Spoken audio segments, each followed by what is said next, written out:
ஆவியாரின் பெயராலே ஆண்டவருடைய பெயராலே நமக்கு உதவி உண்டு. அவரே என்னையும் மனையும் படைத்தவர். ஆண்டவர் உங்களோடு இருப்பாராக, ஆன்மாவோடு இருப்பதாக. மன்றாடுவோமாக. ஆண்டவரே, எங்களுடைய பாதுகாவலை புனித அன்னாளின் திருவுருவம் தாங்கியது பேரினை ஆசீர்வதித்தரும். இது பவனி வரும் இடமெங்கும் இறையாற்றல் செயல்படுவதாக, உமது உண்மையின் ஒளி வீசுவதாக. தந்தை, மகன், தூய ஆவியாரின் பெயராலே.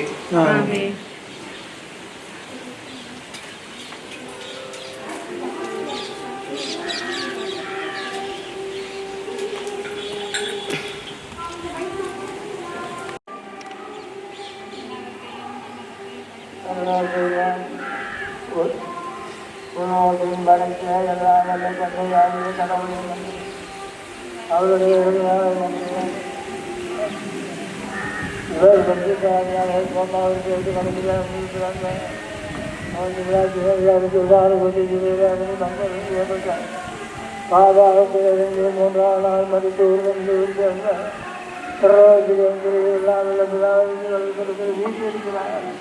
அவர்களுக்கு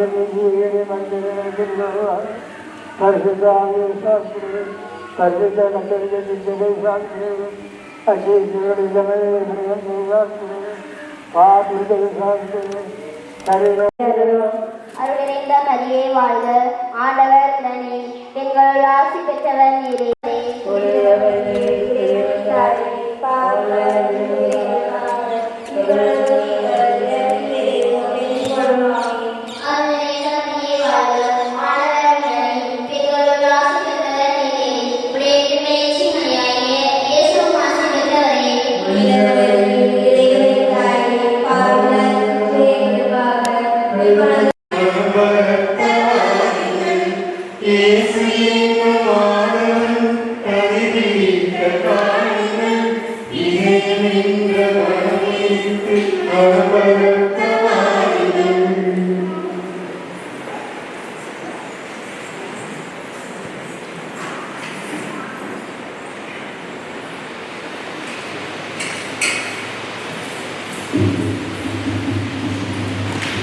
தந்தை, மகன், தூய ஆவியாரின் பெயராலே.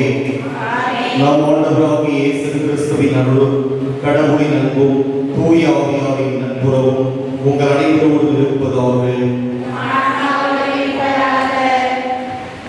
இறையேசுவின் அன்புக்குரிய சகோதர சகோதரிகளே, தூய மறைகளை கொண்டாட நாம் கருதி கொண்டிருக்கும் பாவங்களை ஏற்றுக்கொள்வோம். எல்லாம் வல்ல இறைவனிடமும்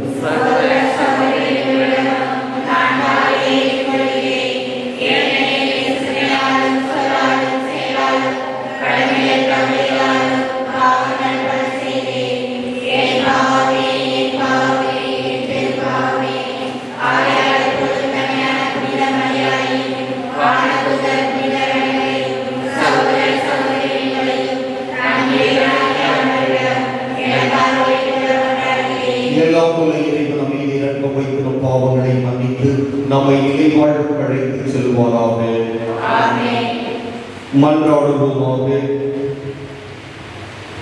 இறைவா, பாஸ்கா பெருவிழாவால் உலகுக்கு விண்ணக நலன்களையும் உமது திரு அவைக்கும் மன்னிப்பையும் கனிவுடன் அருள்கின்றீர்.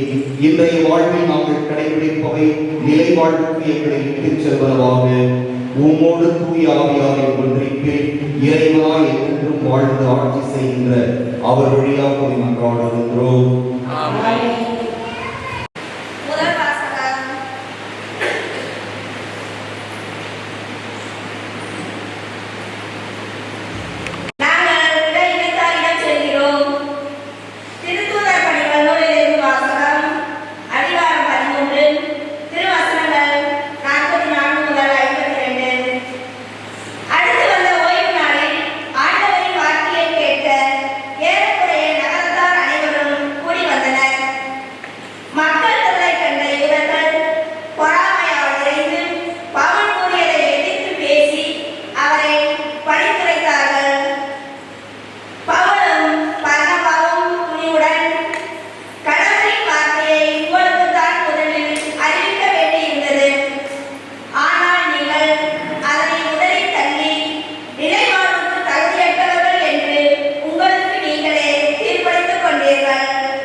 என்று எடுத்து கூறினார்கள். இதை கேட்ட பிற இனத்தார் மகிழ்ச்சி அடைந்தனர். ஆண்டவரின் வார்த்தையை போற்றி புகழ்ந்தனர். நிறைவாழ்வுக்காக குறிப்பிட்டோர் அனைவரும் நம்பிக்கை கொண்டனர். அப்பகுதி எங்கும் ஆண்டவரின் வார்த்தை பரவியது.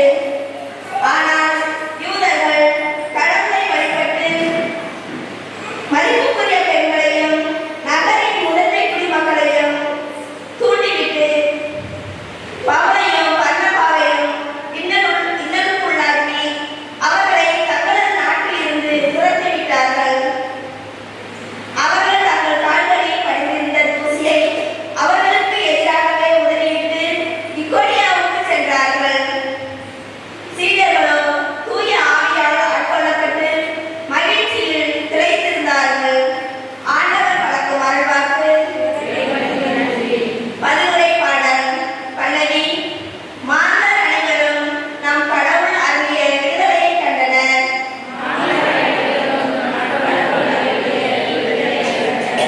ஆண்டவருக்கு புதியதொரு பாடல் பாடுங்கள், ஏனெனில் அவர் வியத்தகு செயல்களை புரிந்துள்ளார்.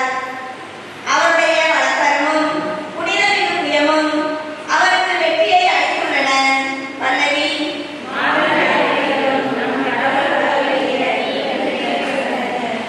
ஆண்டவர் தம் மீட்பை அறிவித்தார். பிற இனத்தார் கண்முன்னே தன் நீதியை வெளிப்படுத்தினார். இஸ்ரவேல் வீட்டாருக்கு வாக்களிக்கப்பட்ட தமது பேருமையும் உறுதிமொழியையும் அவர் நினைவு கூர்ந்தார். பல்லவி. மாந்தர் அனைவரும் நம் கடவுள் அருளிய விடுதலையை கண்டனர். இஸ்ரவேல் வீட்டாருக்கு வாக்களிக்கப்பட்ட தமது பேருமையும் உறுதிமொழியையும் அவர் நினைவு கூர்ந்தார். உலகெங்கும் உள்ள அனைவரும் தம் கடவுள் அருளிய விடுதலையை கண்டனர். உலகெங்கும் வாழ்வோரே அனைவரும் ஆண்டவரை ஆர்ப்பரித்து பாருங்கள். மகிழ்ச்சியுடன் ஆர்ப்பரித்து புகழ் தேற்றுங்கள். பல்லவி. மாந்தர் அனைவரும் தம் கடவுள் அருளிய விடுதலையை கண்டனர்.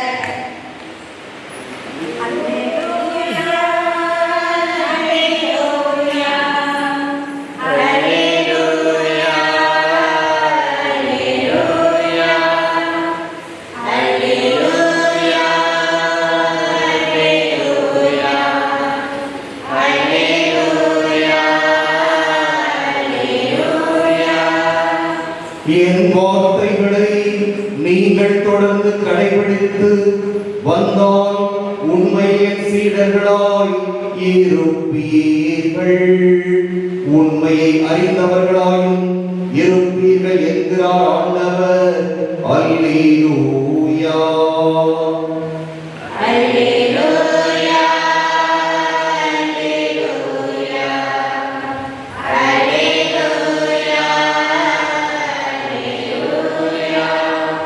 ஆண்டவர் உங்களோடு இருப்பாராக. யோவான் எழுதிய தூய நற்செய்தியிலிருந்து வாசகம். அதிகாரம் 14, இறைவாக்குகள் 7 தொடக்கம் 14 இறுதியாக. அக்காலத்தில் இயேசு தம் சீடரை நோக்கி, நீங்கள் என்னை அறிந்திருந்தால் என் தந்தையையும் அறிந்திருப்பீர்கள். இது முதல் நீங்கள் தந்தையை அறிந்திருக்கிறீர்கள், அவரை கண்டும் இருக்கிறீர்கள் என்றார். அப்போது பிலிப்பு அவரிடம், ஆண்டவரே, தந்தையை எங்களுக்கு காட்டும், அதுவே போதும் என்றார். இயேசு அவரிடம் கூறியது, பிலிப்பே, இவ்வளவு காலம் நான் உங்களோடு இருந்தும் நீ என்னை அறிந்து கொள்ளவில்லையா? என்னை காண்பது தந்தையை காண்பது ஆகும். அப்படி இருக்க தந்தையை எங்களுக்கு காட்டும் என்று நீ எப்படி கேட்கலாம்? நான் தந்தையினுள்ளும் தந்தை என்னுள்ளும் இருப்பதை நீ நம்புவதில்லையா? நான் உங்களுக்கு கூறியவற்றை நானாக கூறவில்லை, என்னுள் இருந்து கொண்டு செயலாற்றுபவர் தந்தையே. நான் தந்தையுள் இருக்கிறேன், தந்தை என்னுள் இருக்கிறார். நான் சொல்வதை நம்புங்கள். என் வார்த்தையின் பொருட்டு நம்பாவிட்டால் என் செயல்களின் பொருட்டாவது நம்புங்கள். நான் செய்யும் செயல்களை என்னிடம் நம்பிக்கை கொள்பவரும் செய்வார், ஏன் அவற்றை விட பெரியவற்றையும் செய்வார். ஏனெனில் நான் தந்தையிடம் போகிறேன் என உறுதியாக உங்களுக்கு சொல்கிறேன். நீங்கள் என் பெயரால் கேட்பதையெல்லாம் நான் செய்வேன். இவ்வாறு தந்தை மகன் வழியாய் மாட்சி பெறுவார். நீங்கள் என் பெயரால் எதை கேட்டாலும் செய்வேன். கிறிஸ்துவின் நற்செய்தி.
சகோதர சகோதரிகளே, என்னுடையதும் உங்களுடையதுமான இப்பலி எல்லாம் வல்ல தந்தையாகிய இறைவனுக்கு ஏற்றதாகும்படி மன்றாடுங்கள்.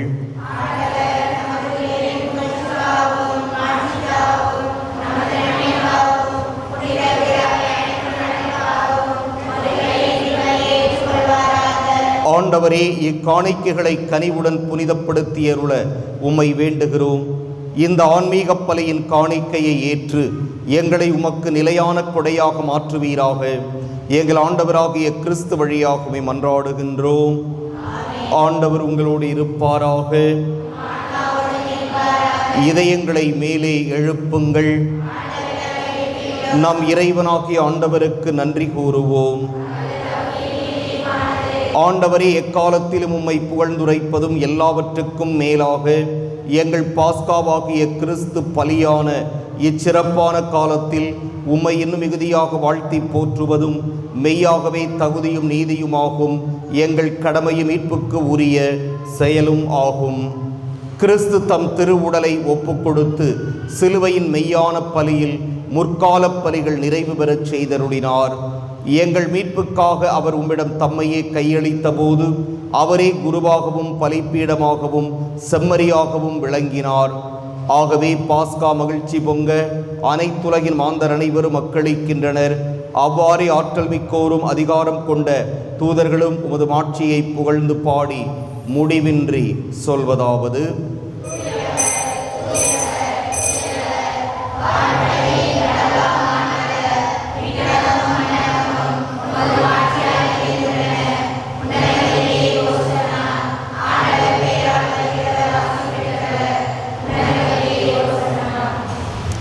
ஆண்டவரே, நீர் மெய்யாகவே தூயவர், தூய்மை அனைத்துக்கும் ஊற்று.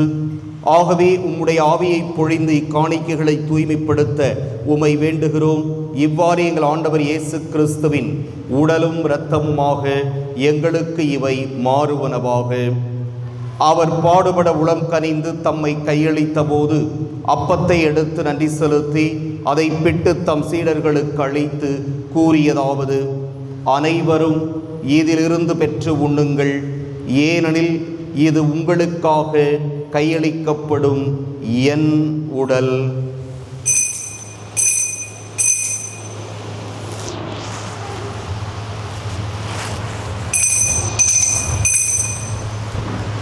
அவ்வண்ணமே இரவு விருந்தை அருந்தியபின் கிண்ணத்தையும் எடுத்து மீண்டும் உமக்கு நன்றி கூறி தம் சீடர்களுக்கு அளித்தவர் கூறியதாவது: அனைவரும் இதிலிருந்து பெற்று பருகுங்கள்.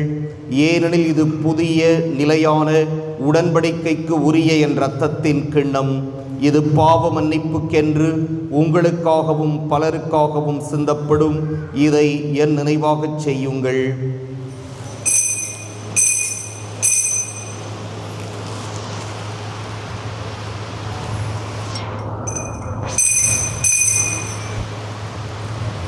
நம்பிக்கையின் மறைபொருள்.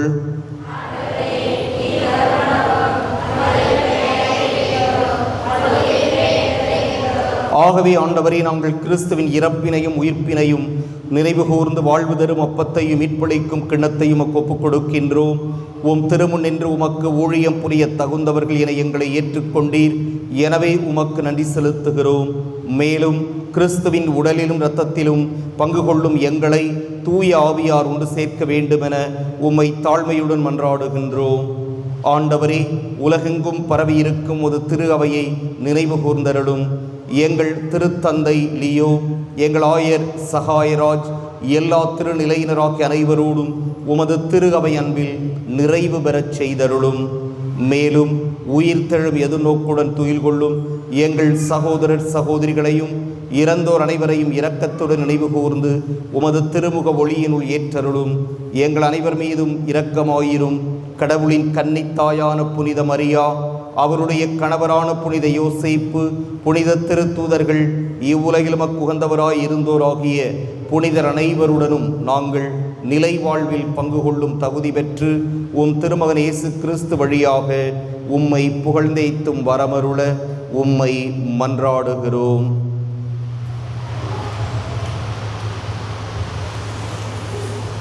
இவர் வழியாக இவரோடு இவரில் எல்லாம் வல்ல இறைவனாகிய தந்தையே, தூய ஆவியாரின் ஒன்றிப்பில் எல்லா புகழும் மாட்சியும் என்றென்றும் உமக்கு உரியதே.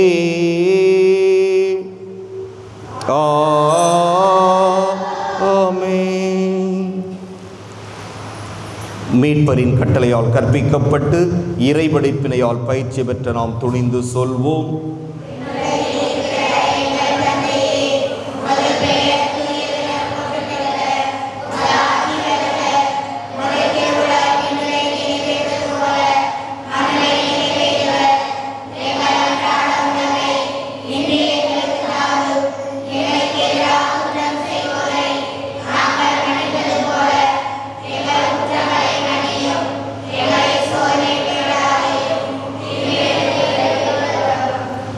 ஆண்டவரே, தீமை அனைத்திலிருந்தும் எங்களை விடுவித்து எங்கள் வாழ்நாளில் அமைதியை கனிவுடன் அருள உம்மை மன்றாடுகிறோம்.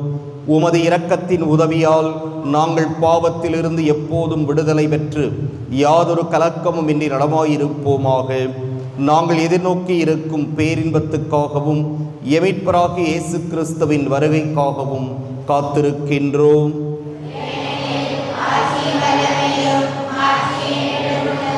ஆண்டவரே இயேசு கிறிஸ்துவே, அமைதியை உங்களுக்கு விட்டுச் செல்கிறேன், என் அமைதியையே உங்களுக்கு அளிக்கின்றேன் என்று உம் திருத்தூதர்களுக்கு மொழிந்தீரே.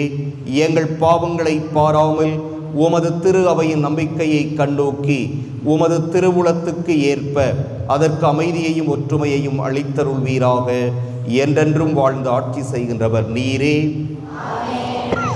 ஆண்டவருடைய அமைதி உங்களோடு என்றும் இருப்பதாக. ஒருவருக்கொருவர் அமைதியை பகிர்ந்து கொள்வோம்.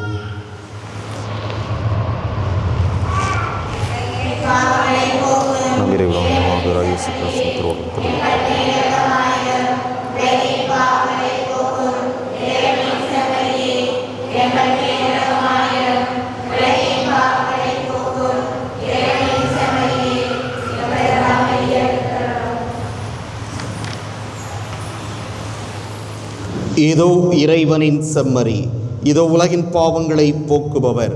செம்மறியின் விருந்துக்கு அழைப்பு பெற்றோர் பேறு பெற்றோர்.